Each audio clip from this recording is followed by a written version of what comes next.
Hi hello ಎಲ್ರಿಗೂ ನಮಸ್ಕಾರ. Welcome back to Bhagya creation. ಯಾರ್ಯಾರು ಹಾಗೆ ನಮ್ಮ ಚಾನಲ್ ನೋಡ್ತಾ ಇದ್ದೀರಾ ದಯವಿಟ್ಟು ಸಬ್ಸ್ಕ್ರೈಬ್ ಮಾಡ್ಕೊಳ್ಳಿ. ನನ್ನ ವಿಡಿಯೋ ಇಷ್ಟ ಆದರೆ ಒಂದು ಲೈಕ್ ಕೊಡಿ. ನಾನಿವತ್ತು ಸ್ವೀಟ್ ಕಿಚಡಿ ಮಾಡ್ತಾಯಿದ್ದೀನಿ. ಅಂದರೆ ಊರ ಸೈಡು ತೋಟದ ದೇವರು ಅಂತೆಲ್ಲ ಮಾಡ್ತಾರಲ್ವ, ಆವಾಗ ಮಾಡೋ ಅಂಥ ಇದು ರೆಸಿಪಿ. ಅದಕ್ಕೆ ನಾನು ಇಲ್ಲಿ ಅವರೆಬೇಳೆ ತೊಗೊಂಡಿದ್ದೀನಿ. ಇದು ಊರಿಂದ ತೊಗೊಂಬಂದಿರೋದು. ಸ್ವಲ್ಪ ನುಚ್ಚಾಗಿದೆ. ನೀವು ರೆಡಿಮೇಡ್ ಸಿಕ್ಕಿದ್ರೆ ರೆಡಿಮೇಡು ತೊಗೋಬೋದು. ಅವರೆಕಾಳನ್ನ ಹುರಿದು ಇದು ಬೀಸಕಲ್ಲಲ್ಲಿ ಒಡೆದಿರೋದಿದ್ದು, ಅದರಿಂದ ಟೇಸ್ಟು ಚೆನ್ನಾಗಿರುತ್ತೆ. ಹಾಗಾಗಿ ನಾನು ಇದನ್ನೇ ತೊಗೊಂಡಿದ್ದೀನಿ.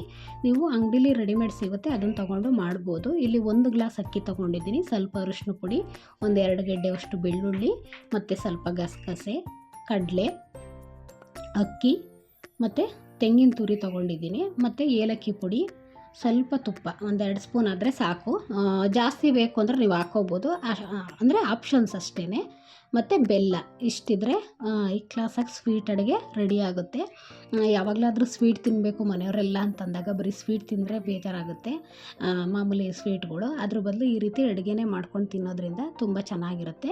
ನಾನಿಲ್ಲಿ ತೆಂಗಿನ ತುರಿ ಒಂದು ಮೀಡಿಯಮ್ ಸೈಜು 1 ತೆಂಗಿನಕಾಯಿ ತೊಗೊಂಡಿದ್ದೀನಿ. ಅಷ್ಟೇ ಪ್ರಮಾಣದ ಬೆಲ್ಲ ತೊಗೊಂಡಿದ್ದೀನಿ. ತುಂಬ ಸ್ವೀಟ್ ಆದ್ರೂ ತಿನ್ನೋಕ್ಕಾಗಲ್ಲ. ಹಾಗಾಗಿ ಮೊದಲಿಗೆ ಇವಾಗ ಒಂದು ಕುಕ್ಕರ್ ಇಟ್ಕೊಂಡು ನಾನಿಲ್ಲಿ ಅವರೆಬೇಳೆ ಮತ್ತು ಅಕ್ಕಿ ತೊಗೊಂಡಿದ್ದೀನಲ್ಲ, ಅಕ್ಕಿನೂ ಎರಡನ್ನೂ ಒಟ್ಟಿಗೆ ಹಾಕೋತಾ ಇದ್ದೀನಿ.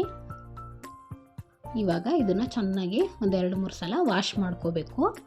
ಫಸ್ಟಿಗೆ ವಾಶ್ ಮಾಡಿಕೊಂಡು ನಾವು ಇಟ್ಕೊಂಡಿದ್ದೀನಿ ನೋಡಿರಿ.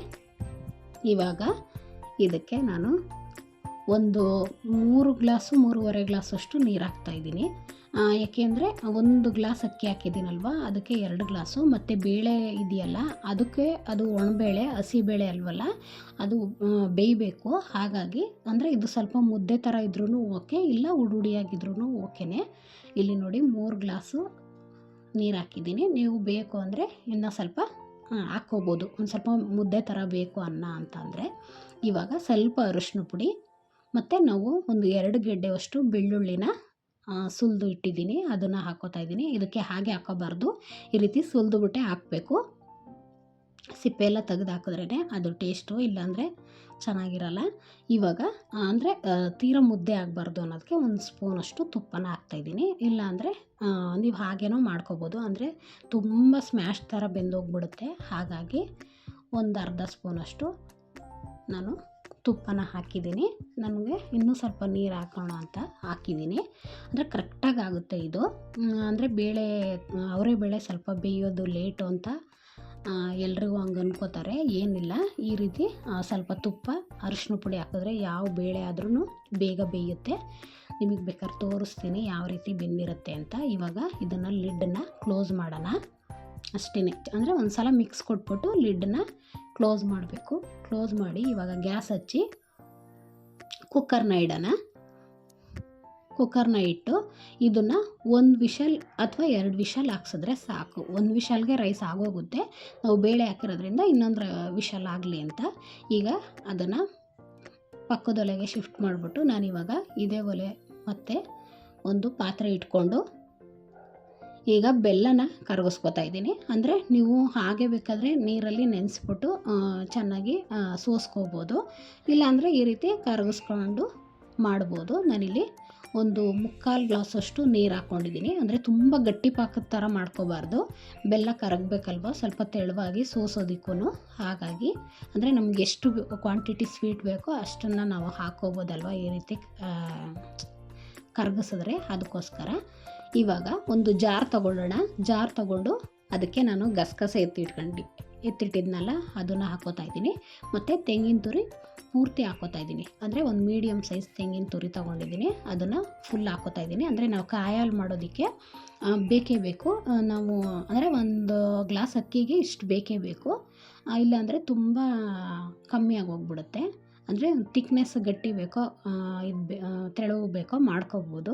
ನಾನಿಲ್ಲಿ ಹುರ್ಗಡ್ಲೆ ಗಸಗಸೆ ಎರಡನ್ನೂ ಹಾಕ್ತಾಯಿದ್ದೀನಿ. ಅಂದರೆ ಕಡಲೆ ಬಂದು ಗಟ್ಟಿ ಆಗೋದಕ್ಕೆ ಗಸಗಸೆನೂ, ಅಕ್ಕಿ ಬಂದು ಗಟ್ಟಿ ಆಗೋಕ್ಕೂ ತೆಂಗಿನ ತುರಿ ತುಂಬ ಫಾಸ್ಟಾಗಿ ನುಣ್ಣಗಾಗಬೇಕು ಗಂಧದ ಥರ ಅಂತಂದರೆ ಸ್ವಲ್ಪ ಅಕ್ಕಿನ ಹುರಿದ್ಬಿಟ್ಟು ಹಾಕ್ಕೋಬೇಕು, ಆವಾಗ ಬೇಗ ನುಣ್ಣಗಾಗುತ್ತೆ. ಇವಾಗ ಇದನ್ನು ಗ್ರೈಂಡ್ ಮಾಡ್ಕೊಳ್ಳೋಣ.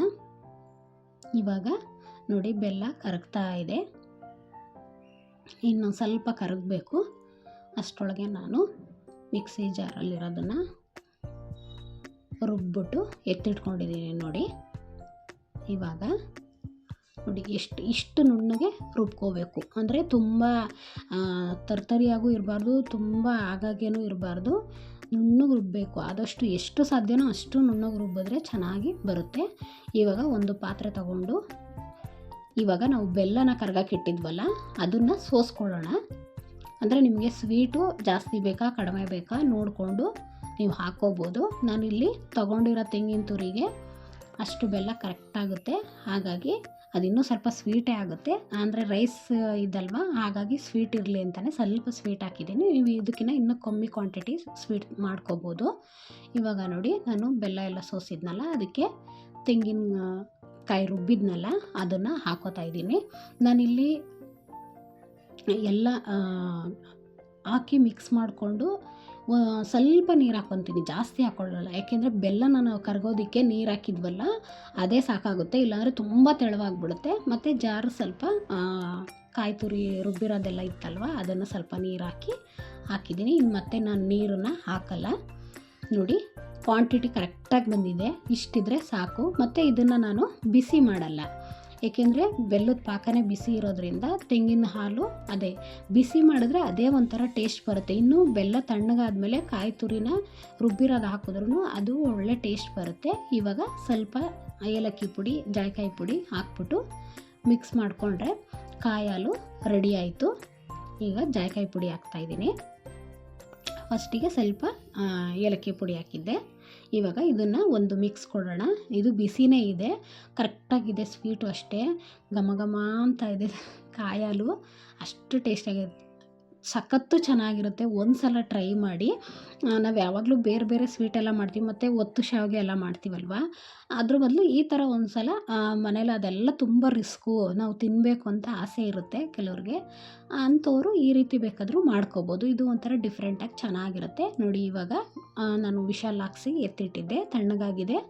ಇವಾಗ ಲಿಡ್ಡನ್ನ ಓಪನ್ ಮಾಡಿದಾಗ ನೋಡಿ ಕರೆಕ್ಟಾಗಿ ಅನ್ನ ಬೇಳೆ ಕರೆಕ್ಟಾಗಿ ಬೆಂದಿರುತ್ತೆ. ಇವಾಗ ನಿಮಗೆ ತೋರಿಸ್ತೀನಿ ರೀ, ಬೇಳೆ ಎಷ್ಟು ಚೆನ್ನಾಗಿ ಎಷ್ಟು ಸ್ಮೂತಾಗಿ ಬೆಂದಿದೆ ಗೊತ್ತಾ, ಅಷ್ಟು ನೀಟಾಗಿ ಬೆಂದಿದೆ, ಯಾವುದು ಬೆಂದಿಲ್ಲ ಅನ್ನೋಂಗೇನಿಲ್ಲ. ನೋಡಿ ಅವರೆ ಬೇಳೆ ನೋಡಿ ಎಷ್ಟು ಸ್ಮ್ಯಾಶಾಗಿ ಬೆಂದಿದೆ, ಸಖತ್ತು ಚೆನ್ನಾಗಿದೆ.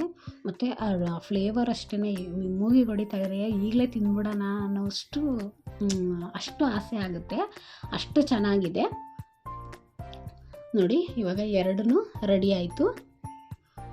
ತಿನ್ನೋದಕ್ಕೆ ಕಾಂಬಿನೇಷನ್ ಅಂತೂ ಸಖತ್ತು ಚೆನ್ನಾಗಿರುತ್ತೆ. ಈಗ ಒತ್ತು ಶಾವಿಗೆ ಮಾಡೋಕ್ಕೆ ಒಬ್ಬೊಬ್ಬರ ಕೈಲಿ ಆಗಲ್ಲ, ಅದನ್ನು ಹಿಡಿಬೇಕು, ಬಿಸಿದ್ರಲ್ಲೇ ಒತ್ತಬೇಕು, ತುಂಬ ಟೈಮ್ ಹಿಡಿಯುತ್ತಲ್ವ, ಹಾಗಾಗಿ ಈ ರೀತಿ ಸಿಂಪಲ್ಲಾಗಿ ಮಾಡಿಕೊಂಡು ತಿನ್ಬೋದು. ಇವಾಗ ಅದನ್ನು ರೈಸನ್ನು ನಾನು ಒಂದು ಪ್ಲೇಟ್ಗೆ ಹಾಕ್ಕೊಂಡು ಒಂದು ಸ್ಪೂನಷ್ಟು ತುಪ್ಪ ಹಾಕಿದ್ದೀನಿ, ಟೇಸ್ಟ್ ಚೆನ್ನಾಗಿರುತ್ತೆ. ಅದು ಸ್ವಲ್ಪ ಗಟ್ಟಿ ತುಪ್ಪ ಅಲ್ವಾ, ಹಾಗೆ ಬಿಸಿ ಅನ್ನೋದೊಳಗೆ ಸ್ವಲ್ಪ ಮಿಕ್ಸ್ ಆಗಲಿ ಅಂತ ಸ್ವಲ್ಪ ಸ್ಪೂನಲ್ಲಿ ಮಿಕ್ಸ್ ಮಾಡಿಬಿಟ್ಟು ಇವಾಗ ಕಾಯಿ ಹಾಲು ಹಾಕೋತೀನಿ. ನಿಮಗೆ ಕಾಯಿ ಹಾಲು ಜಾಸ್ತಿ ಬೇಕು ಅಂದರೆ ಜಾಸ್ತಿ ಹಾಕ್ಕೊಂಡು ತಿನ್ಬೋದು, ಇಲ್ಲ ನಮಗೆ ಸ್ವೀಟ್ ಸ್ವಲ್ಪ ಕಡಿಮೆ ಇರಲಿ ಅಂತ ಹೇಳಿದ್ರೆ ಸ್ವಲ್ಪ ಮಾಮೂಲಿ ಅನ್ನ ಸಾಂಬಾರು ಹೆಂಗೆ ತಿಂತೀವೋ ಅದೇ ರೀತಿ ಸ್ವಲ್ಪ ಹಾಕ್ಕೊಂಡು ನೀವು ತಿನ್ಬೋದು. ಟೇಸ್ಟ್ ಮಾತ್ರ ಡಿಫ್ರೆಂಟಾಗಿ ಅಷ್ಟು ಚೆನ್ನಾಗಿರುತ್ತೆ. ನಮ್ಮ ಕಡೆ ಎಲ್ಲ ಈ ತೋಟದ ಪೂಜೆ ಎಲ್ಲ ಮಾಡ್ತಾರಲ್ಲ, ಆ ಟೈಮಲ್ಲಿ ಇದನ್ನು ಮಾಡೇ ಮಾಡ್ತಾರೆ, ಇದನ್ನು ಮಿಸ್ಸೇ ಮಾಡಲ್ಲ. ನೀವು ಒಂದು ಸಲ ಟ್ರೈ ಮಾಡಿ ತಿಂದು ನೋಡಿ ಹೇಗಿದೆ ಅಂತ ಹೇಳಿ. ನನಗಂತೂ ಆ ಘಮಕ್ಕೆ ತಿನ್ನಬೇಕು ಅಂತಲೇ ಆಸೆ ಆಗೋಯಿತು. ಟೇಸ್ಟ್ ನೋಡ್ತೀನಿ ನಾನು ಇವಾಗ, ಅಂದರೆ ಸ್ವೀಟು ಕರೆಕ್ಟಾಗಿದೆಯಾ ಇಲ್ವಾ ಅಂತ ನಾನೇನು ಟೇಸ್ಟ್ ನೋಡಲ್ಲ, ಹಂಗೇ ಈ ರೀತಿ ಒಂದೇ ಸಲ ನೋಡ್ತೀನಿ. ಅಂದರೆ ನಾನು ಕಣ್ಣಳತೆಯಲ್ಲಿ ಕರೆಕ್ಟಾಗಿ ಹಾಕಿ ಮಾಡ್ತೀನಿ, ಹಾಗಾಗಿ ಇವಾಗ ನೋಡಿ ಬಿಸಿ ಬಿಸಿದು ಇದನ್ನು ಸ್ವಲ್ಪ ತಣ್ಣಗಾದ್ಮೇಲೆ ತಿಂದರೆ ಇನ್ನೂ ಟೇಸ್ಟ್ ಇರುತ್ತೆ. ನಾನಿಲ್ಲಿ ಬಿಸಿದರಲ್ಲೇ ಮಾಡಿದ್ದೀನಿ, ಸಖತ್ತು ಚೆನ್ನಾಗಿದೆ. ಒಂದು ಸಲ ಟ್ರೈ ಮಾಡಿ. ಹೀಗೆ ನಮ್ಮ ಚಾನಲ್ನ ನೋಡಿ ಸಪೋರ್ಟ್ ಮಾಡಿ, ಸಬ್ಸ್ಕ್ರೈಬ್ ಮಾಡ್ಕೊಳ್ಳಿ, ಶೇರ್ ಮಾಡಿ, ಕಮೆಂಟ್ ಮಾಡಿ. Thank you for watching.